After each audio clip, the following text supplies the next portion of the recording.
Did you know that God used to have a wife? I did not. It's the kind of thing they don't teach you in SBC Sunday School. Go figure. And no, before you dismiss it, it's not some fringe internet theory or influencer trying to be edgy. This is actually a widely accepted theory in the world of historical religious scholarship. The story goes like this. The God character we know from Hebrew and Christian myths, he wasn't always like we imagine him now. And I am going to call him a him for this service because we are talking about a literary character here, and that character has a specific gender, and it matters for this story. See, thousands of years ago, there was an ancient Canaanite religion that worshipped several gods, two of which were a couple. This is the goddess Asherah and her partner, El. As Israel was developing as a nation and starting to write their own mythologies and sort out their own theology, it turns out they borrowed significantly from the gods and myths of the cultures around them. And so this Canaanite El became part of the template for what would become who we know as Yahweh. And that included El's partner, Asherah.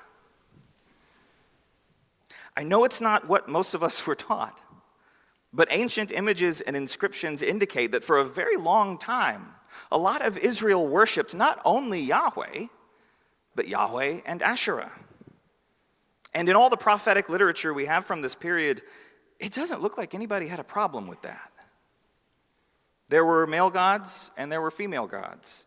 And why not? Why would we reduce the divine to just one thing? I'll tell you why. Because in the 7th century BCE, a man came to power named Josiah. And it seems like Josiah had this ambitious political vision as king. We can't be exactly sure of his motives, but it looks like he wanted to consolidate power on a massive scale to ensure that he and his family held all the cards in this area. And the best tool he could use to do that was religion. See, up to that point, there had been shrines in virtually every city.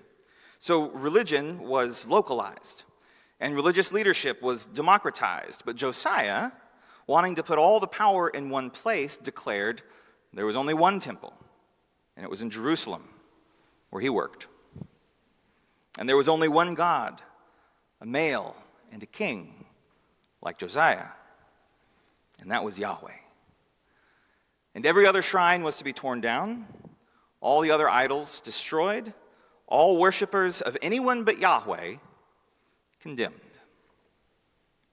And so over a few years, Asherah, the female balance of Yahweh, went from being a god to being a false idol. From a textual criticism perspective, we can see that scriptures were modified and new ones introduced. History was awkwardly rewritten to sound like it had always been this way. And the heavens were moved to make way for fragile male egos. And can you imagine, for a minute, being a woman in 7th century BCE Israel? Someone who, since they were children, were taught by their mothers to cry out to the Queen of Heaven and bring offerings to the divine woman who understood you. And then suddenly, she was gone. Exiled. Not just banished, but somehow evil now. Does that make you mad? Because it makes me mad. And I think beyond some abstract interest in Bible trivia, we know why it should make us mad. Because spirituality isn't just a collection of beliefs about some far-off reality disconnected from daily life. Spirituality matters. Our gods matter. Spirituality is this collection of sacred stories through which we can see our own story, understand ourselves and our neighbors and our connection to something greater. And when that story is tampered with, when the characters are intentionally limited or diluted to privilege one experience over another, to make some smaller and others larger. It should make us very mad. As Reverend Dr. Jackie Lewis pointed out in our reading, when our gods are too small, when our religious cast of characters is too limited, we can wind up worshiping the worst parts of ourselves, and suffering follows. This is something we can also see clearly when we look at the story of Mary, mother of Jesus. For those of us raised in Protestant traditions, we might not have given much thought to Mary, but I assure you, for the rest of the Christian world, this is not the case. Mary is a powerful character in Christian spirituality and beyond, a figure through which many have come to understand their journeys, and how we tell her story matters. Because like all characters in sacred stories, it can either limit us or bring us to life in new ways. So let's explore the character of Mary this morning, starting with the Mary of the Bible. Why not start with the actual Mary, you ask, the Mary of history? Well, that's because we don't know anything about her. We know that she was a Jewish woman in the first century that gave birth to Jesus, and from there, legend takes over. So from the very beginning, Mary starts as a character in these theological stories.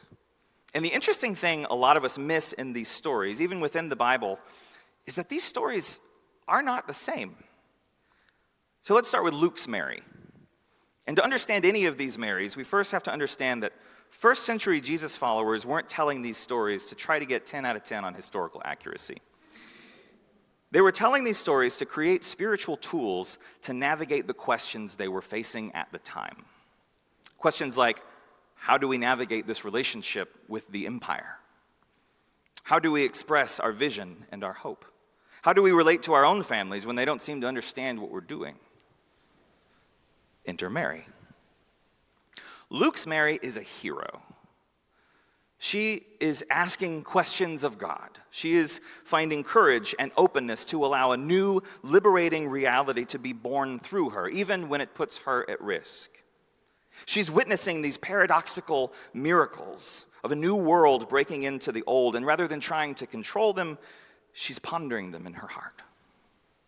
She's writing poetry and singing these radical things like, God has shown strength with his arm, he has scattered the proud in the imagination of their hearts. He has brought down the powerful from their thrones and lifted up the lowly. He has filled the hungry with good things and sent the rich away empty. And that is a powerful character who certainly gave Jesus' followers in the first century courage and hope. And then there's Mark's Mary, and this is interesting. First century Jesus followers didn't just find themselves at odds with an oppressive empire, but also with families that were antagonistic to what they were doing. Maybe you can imagine.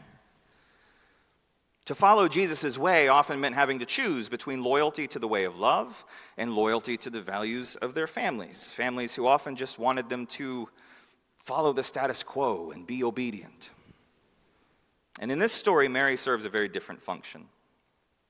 Mark's Mary is not the hero of Luke, but features most prominently in a scene that's way less flattering.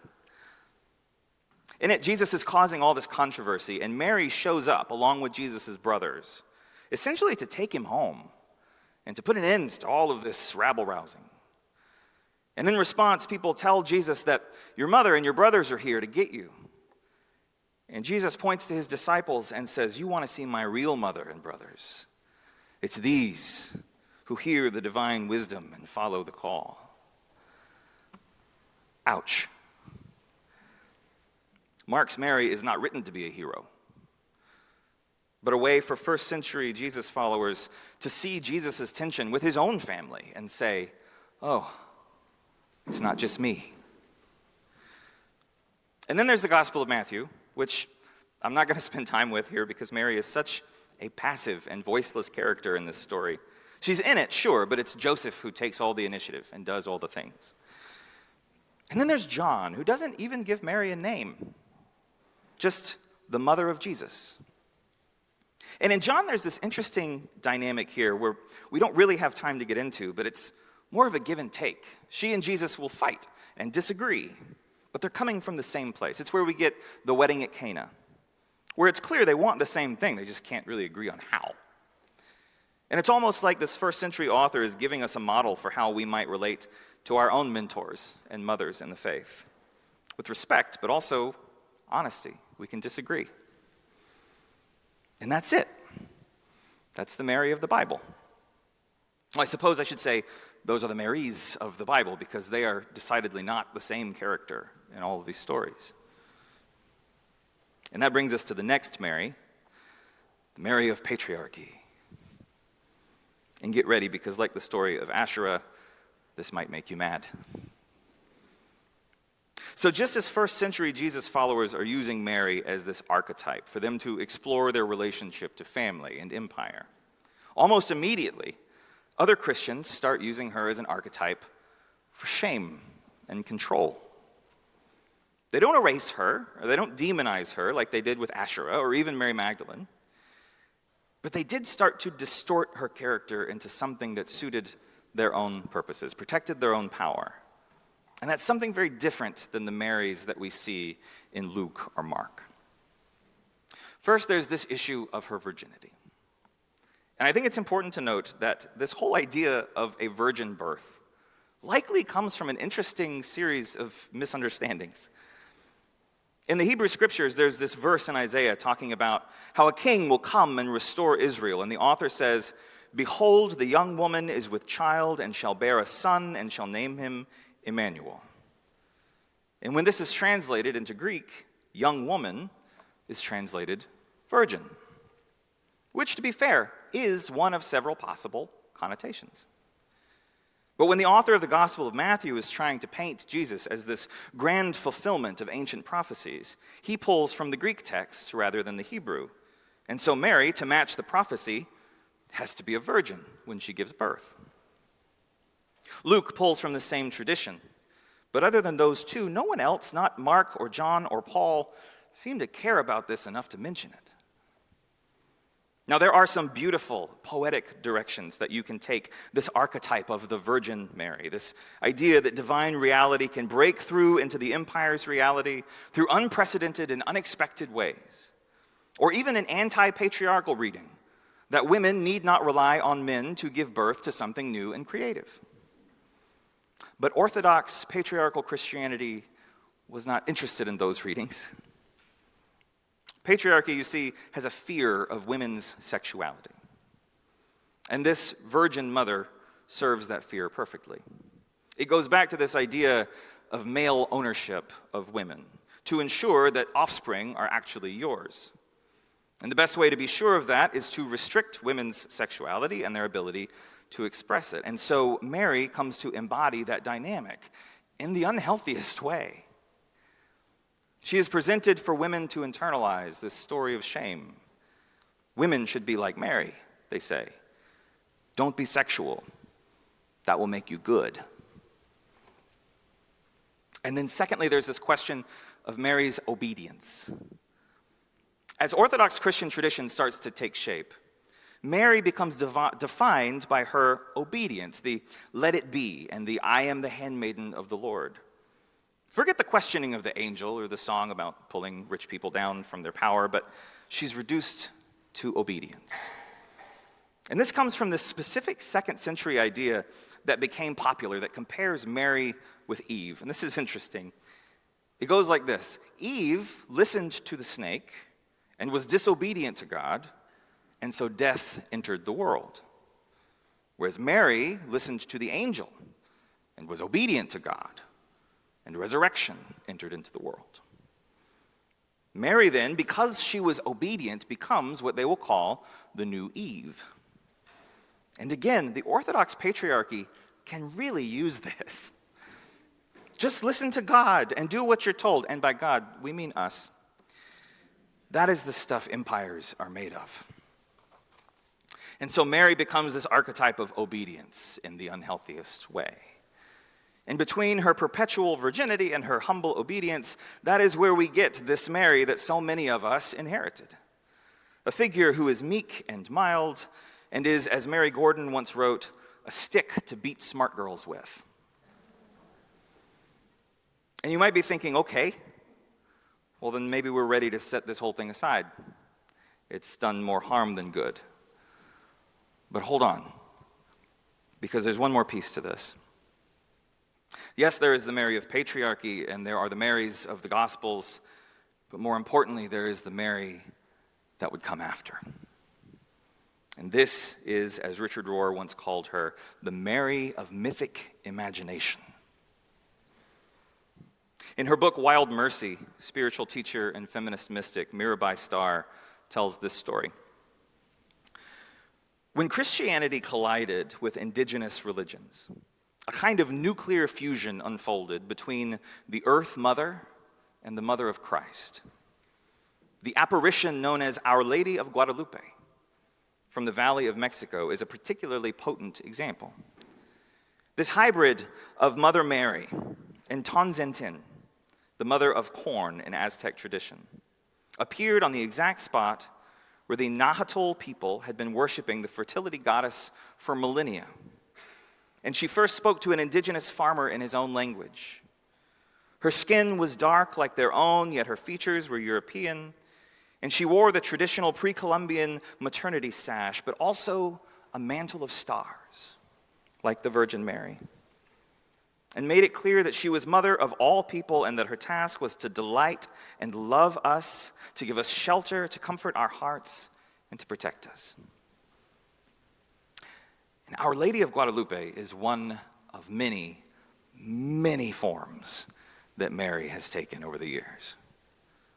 And that has happened because regardless of what orthodoxy will try to sell us, to keep us under control, our souls crave a full cast of characters. We need all the archetypes. We need, as Glennon Doyle calls them, the girl gods. We have a mythic longing that won't be ignored, and our souls will latch on to whatever they can find to fill these sacred roles. Asherah, Mary Magdalene, and this, for so many, is what Mary, the mother of Jesus, has become. On the altar this morning, there are several images of Mary, different forms she's taken over the years to step into these sacred roles, and these are just the tip of the iceberg. Mary has been so many things for so many people, and I imagine could be helpful for many of us in here today in offering that sacred window, a sacred archetype in which we can better understand our experience and experience a fuller range of the divine mystery. Over time, some have needed a mother, a fierce protector and source of love, someone for us to live up to, someone to offer us that maternal love that we didn't have on our own, and Mary has been that for us. Some have needed a creator and a source, a Mother Earth who will produce and provide, and Mary has been that too. We've needed a way to sanctify, to see the sacred in domestic life, motherhood and chores and pots and pans. Mary has done that as well. We've needed a way to sanctify relationships between women, the deep connections that patriarchy is afraid of, like those between Elizabeth and Mary. We've needed a reminder that in the midst of a patriarchal world, it's entirely possible to bring forth new creation completely without male agency or approval. Enter the Virgin Mary. We've needed an embodiment of wisdom, of Sophia, who will show up to show us how to ponder things in our heart without feeling the need to control them or blunder into the middle of a mystery. We've needed someone to show us how to empty ourselves, to become agents of divine purpose, and at the same time, someone to show us what it looks like to be filled with rebellious poetry. We've needed someone to sanctify the role of the misunderstood, the ones that others reject or deny entry to the end because their very presence makes others uncomfortable. And we've needed someone to show us how to hold suffering in the world, who sees what the world does to the innocent and to the divine, and to be brave enough to grieve it and feel the pain. We need all of this and more And in a culture that limits our pantheon of gods, I would say Mother Mary has been pulling more than her fair share of the weight. Each of these Marys of mythic imagination shines its own light, illuminating our journey and helping us see the sacred in a way that the world may reject. With her many faces, she helps us embrace the parts of ourselves that we reject, the parts of our neighbors that we reject, the parts of the divine that we reject. In our fear, we try to reduce and distort her, but we do so to our own peril. So may we be a people who embrace the whole story, who embrace all the Marys. May we celebrate who she is and who she is given us permission to be. Hail Mary, full of grace.